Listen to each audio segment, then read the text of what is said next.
संत कबीर नगर पहुंचे प्रदेश के deputy CM Keshav Prasad Maurya विकसित भारत संकल्प यात्रा में शामिल हुए। मेहदावल ब्लॉक के करमैनी गांव में आयोजित इस कार्यक्रम में डिप्टी सीएम ने सरकार द्वारा चलाई जा रही योजनाओं की जानकारी दी और राम मंदिर को लेकर विपक्ष पर जमकर हमला बोला।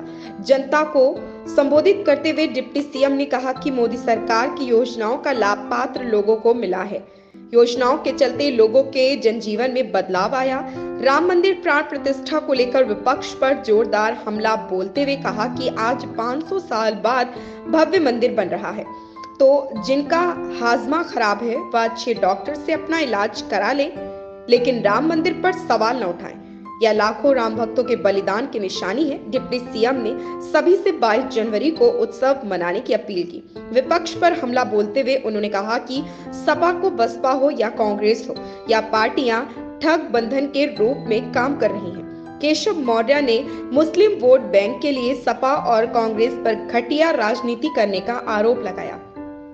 राम मंदिर को लेकर प्रतिक्रिया देते हुए केशव प्रसाद मौर्य ने कहा कि समाजवादी पार्टी ने राम भक्तों को अपमानित किया है और बहुत कष्ट पहुंचाए हैं। 80 लोकसभा संत कबीर नगर लोकसभा सहित हम लोग जीतेंगे। देश में अब की बार 400 पार, तीसरी बार मोदी सरकार अर्थात इस बार माननीय प्रधानमंत्री मोदी जी के नेतृत्व में केंद्र में सरकार बनाने का जो हमारा अभियान है वो हैट्रिक बना करके पूरा करने का काम करेंगे।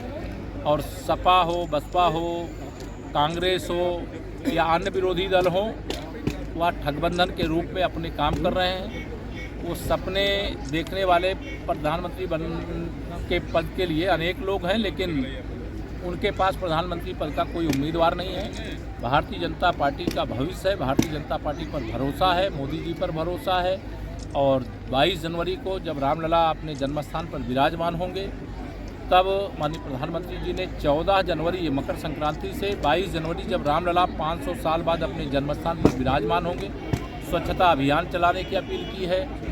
और 22 जनवरी को श्री राम ज्योति से अपने अपने घरों में दीपक जला करके दीपावली मनाने की अपील की है। श्री राम जन्मभूमि पर मंदिर निर्माण को लेकर के जबरदस्त उत्साह है प्रदेश में, देश में, और बड़ी संख्या में लोग अयोध्या 22 जनवरी को आना चाहते हैं। लेकिन माननीय प्रधानमंत्री जी ने 22 जनवरी को लोगों से नहीं आने की अपील की है, उसके बाद आने का आग्रह किया है। और उत्साह देख करके और मुझे भी बहुत खुशी है। आज मुझे बहुत मौसम खराब होने के कारण आने में देर हुई, लेकिन फिर भी इतनी भारी संख्या में लोग उपस्थित रहे। ओवैसी के भड़काऊ बयान आए है कि भाजपा की लहर, भाजपा की आंधी, भाजपा की सुनामी 2024 में बहुत तेज चल रही है। सर, ओवैसी के भड़काऊ बयान आ रहे हैं, रामलला के छीनी जा रही है। देखिए, इनके सबके बयान पे कोई प्रतिक्रिया इसलिए देने की आवश्यकता नहीं है। भगवान श्री रामलला की जन्मभूमि पर भव्य मंदिर निर्माण की लड़ाई 500 साल से हिंदू समाज राम भक्त लड़ रहे थे।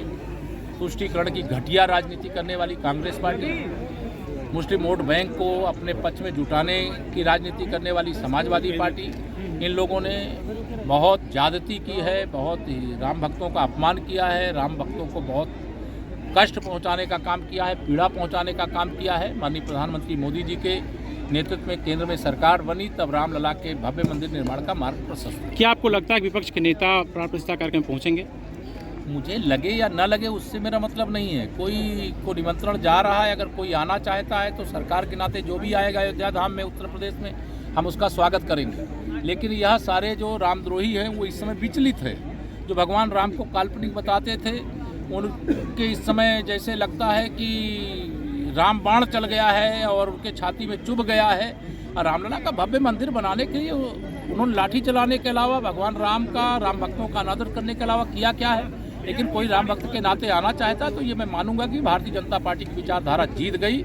और वह अगर आते हैं, ये भारतीय जनता पार्टी के दृष्टिकोण से अच्छा होगा। यद्यपि निमंत्रण देने वाले न भाजपा है, न भाजपा की डबल इंजन सरकार है, वो निमंत्रण देने का काम श्री राम जन्मभूमि तीर्थ क्षेत्र भ्रष्ट कर रहा है। धन्यवाद।